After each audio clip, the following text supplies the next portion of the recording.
Jesus respondeu: na verdade, te digo que aquele que não nascer da água e do Espírito não pode entrar no reino de Deus.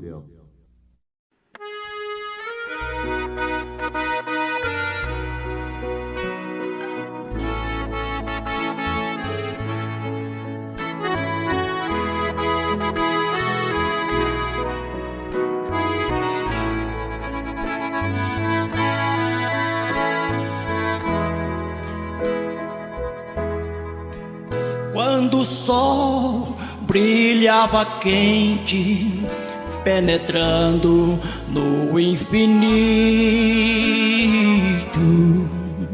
ao passar o ismaelita de uma cova, houve um grito. Era José que gritava, seus irmãos fizeram isso. Potifar comprou o menino ao chegar lá no Egito. Mas o tempo foi passando e o menino se formou, conseguindo confiança, passa a ser governador e ajuntando mantimentos em celeiros colocou. 7 anos vacas gordas e mais 7 de pavor.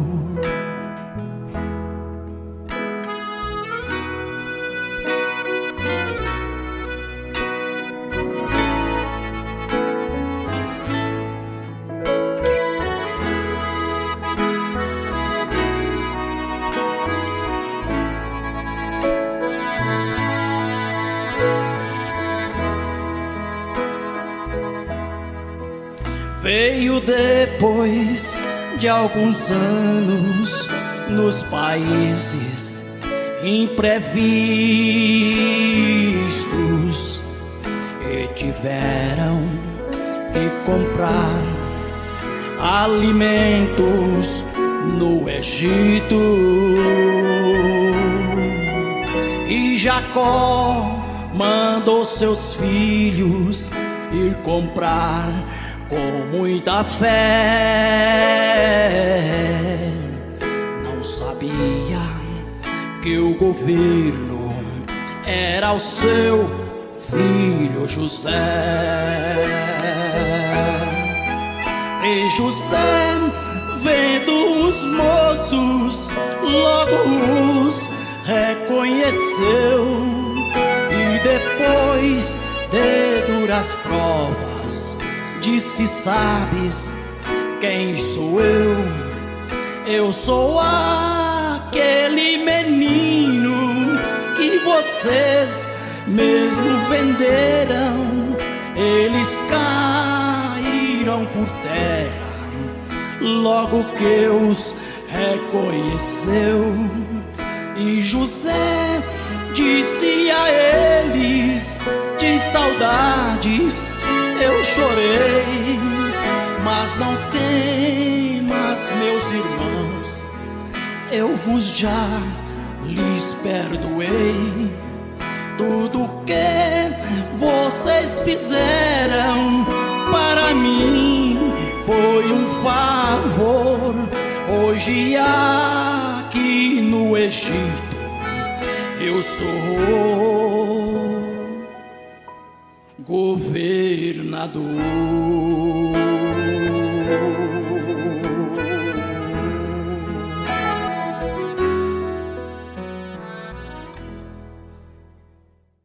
A morte anda pela terra esta noite.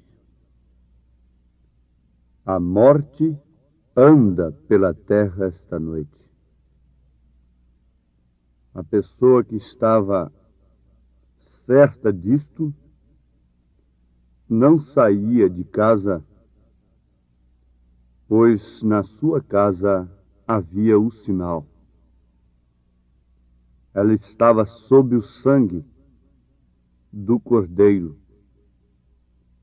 O cordeiro que houvera sido guardado por muitos dias,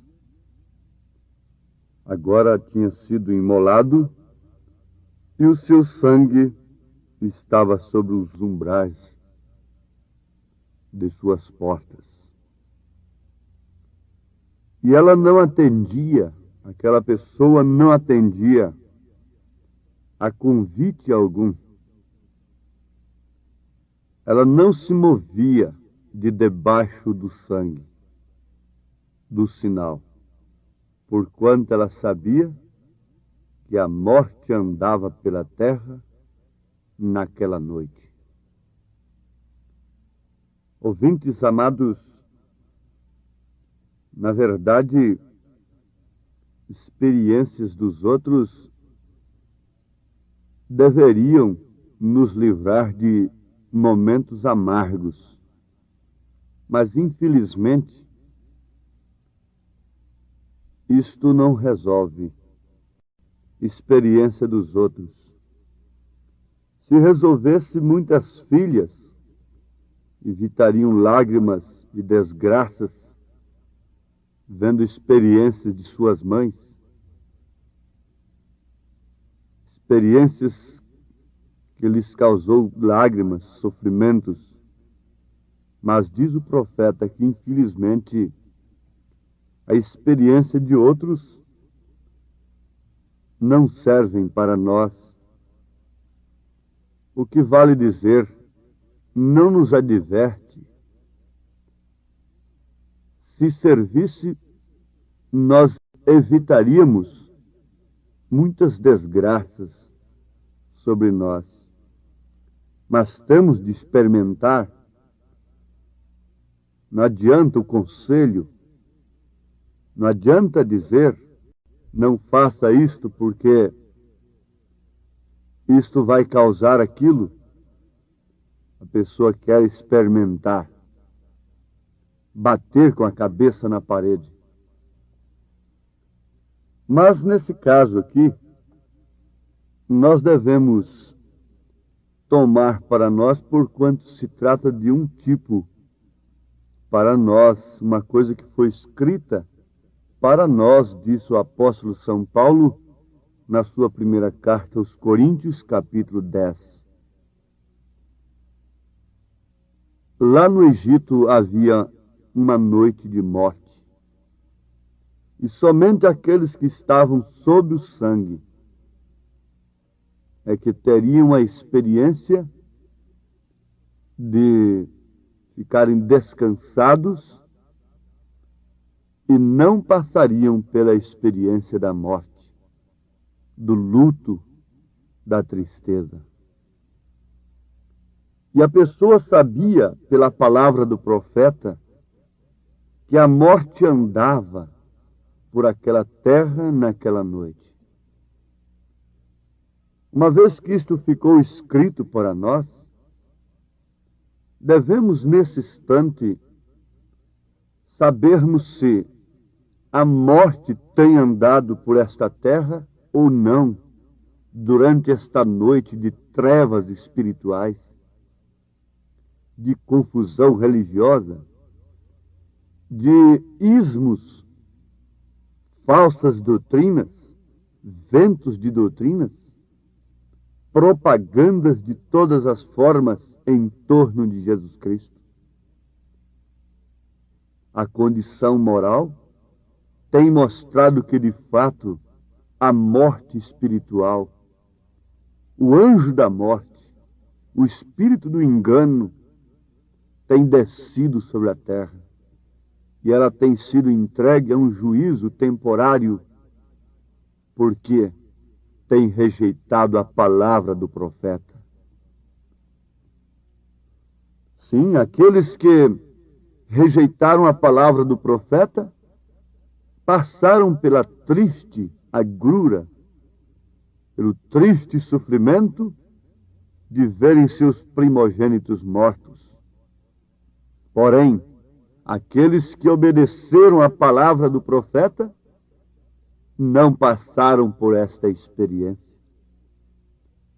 A obediência total à palavra nos dá direito ao sinal. A morte está na terra hoje em dia. O juízo está a ponto de cair.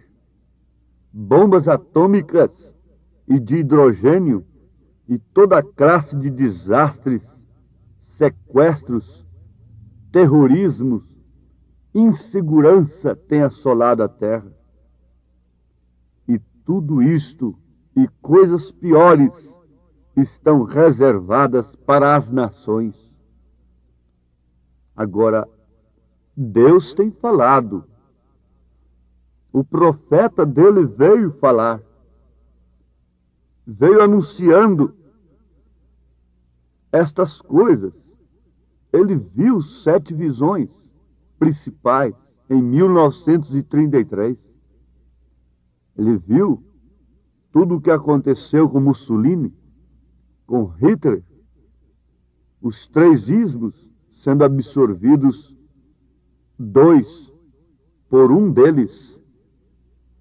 Também ele viu naquela visão, em 1933, o avanço tecnológico, o avanço científico. Ele viu também a decadência moral tomando conta, assolando a terra, começando pelo direito do voto que a mulher alcançou. Isso foi Deus mostrando para ele. Se você acha que está errado, então é uma questão de visão, é coisa espiritual. É Deus mostrando para um profeta. Ele teve 7 visões principais, 7 eventos, 7 coisas que aconteceriam antes do arrebatamento. E isto tem se cumprido piamente, conforme assim diz o Senhor. Embora muitos não vejam o cumprimento, porque estão cegos, e eles não veem o cumprimento. Como os sacerdotes não viram o cumprimento das Escrituras nos dias de Jesus Cristo, assim também eles não veem o cumprimento das Escrituras, os sinais e o cumprimento das visões do profeta nesses dias da segunda vinda. Se eles não viram na primeira vinda, que foi visível, que não foi um segredo, verão na segunda vinda, que será um rapto, um segredo? Não, absolutamente não. Mas vamos para o porém. Porém, há um povo que tem visto. Há um povo que está sob o sinal. Há uns homens, há umas mulheres, há umas moças, uns moços e até mesmo umas crianças que sabem, acima de todas estas coisas, que Deus tem nos enviado de fato o profeta Elias. E tem crido na mensagem deste mensageiro. E mais do que isto, tem obedecido, colocado em prática um sinal em sua vida, em seu lar, em seu ambiente de trabalho, de transporte e por onde quer que anda. Há o sinal de Deus em sua vida.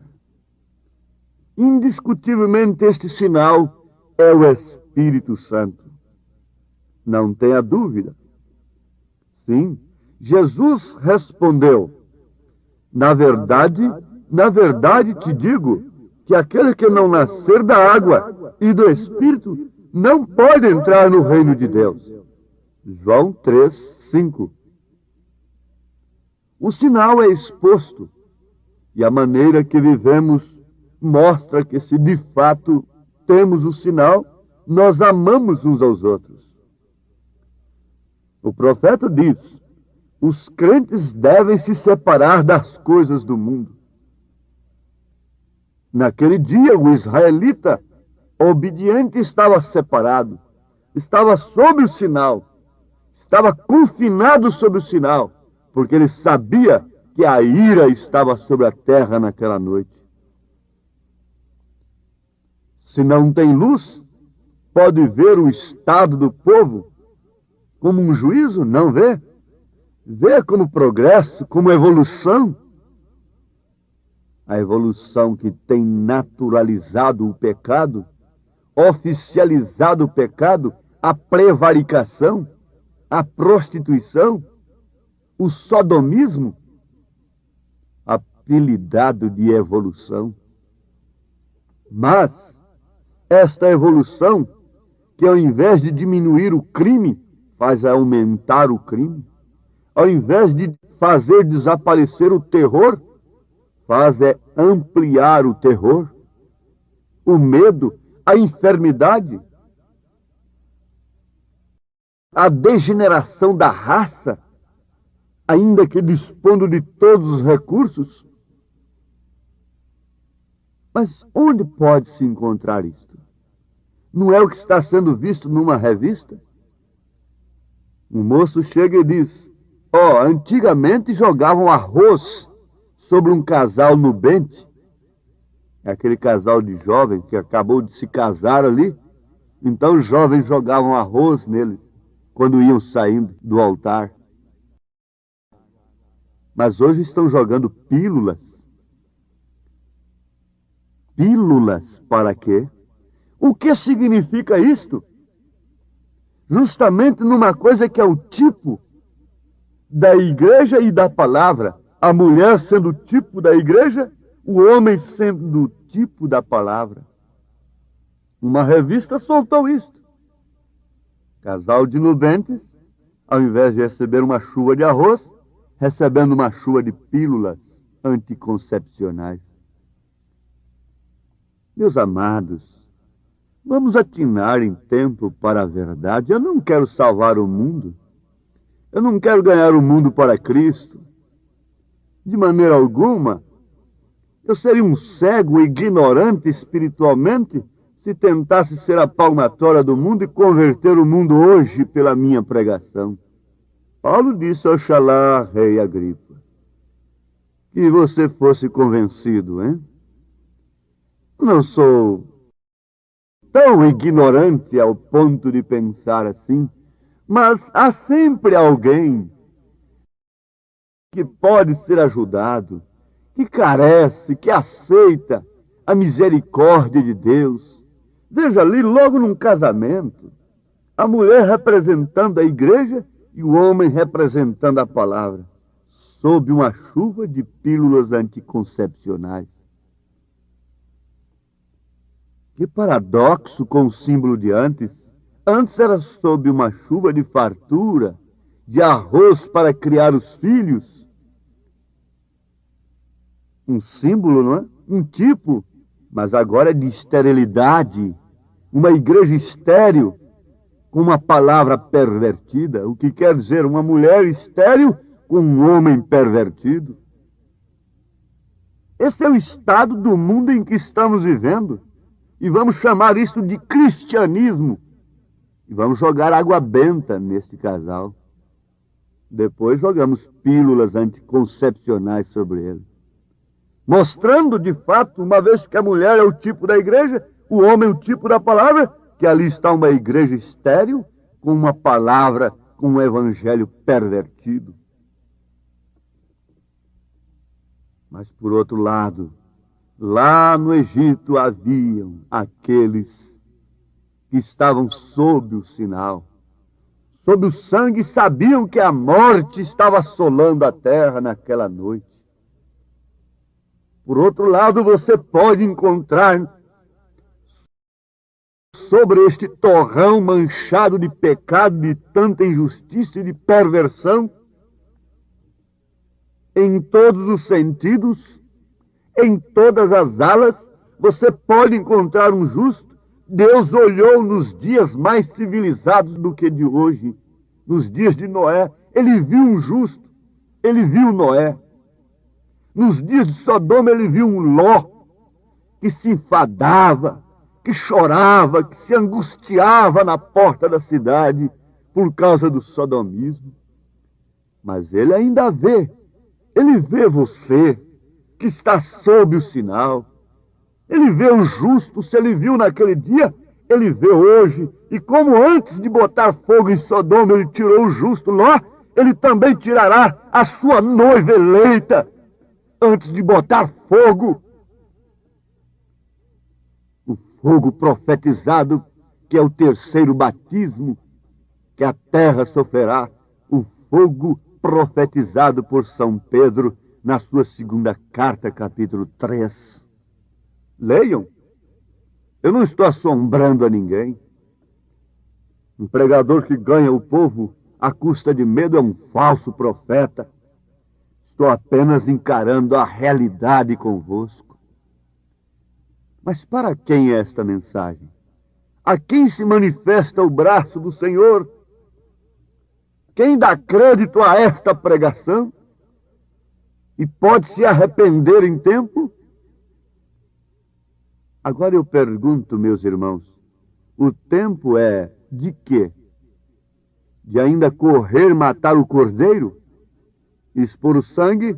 Não. O tempo é já de estar sob o sangue, sob o sinal. O cordeiro já foi crucificado há 2000 anos. O Espírito Santo foi dado no dia de Pentecostes. A justificação, a santificação, o novo nascimento.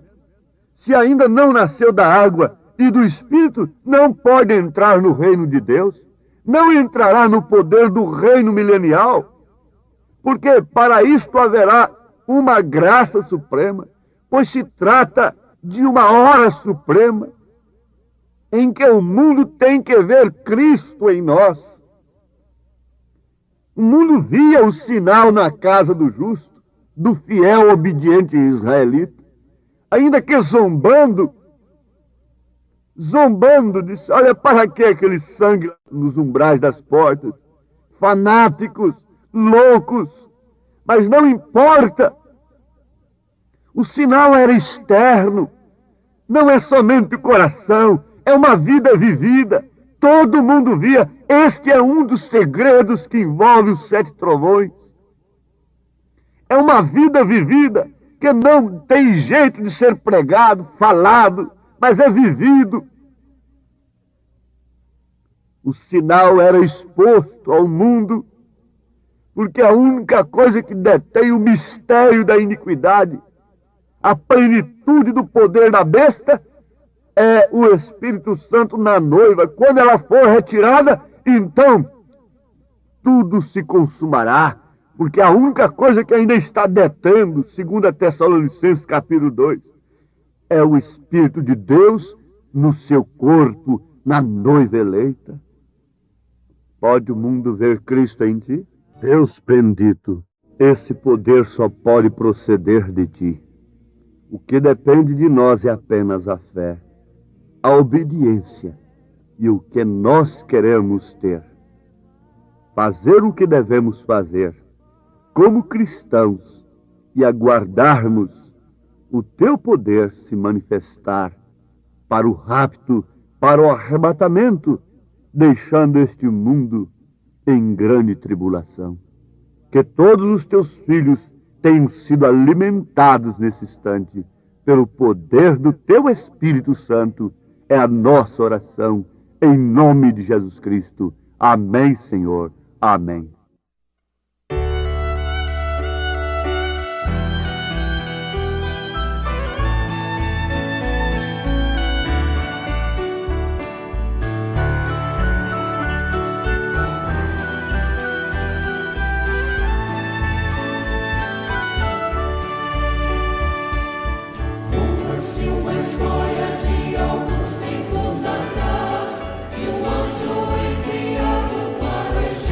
Visita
Que o teu precioso sangue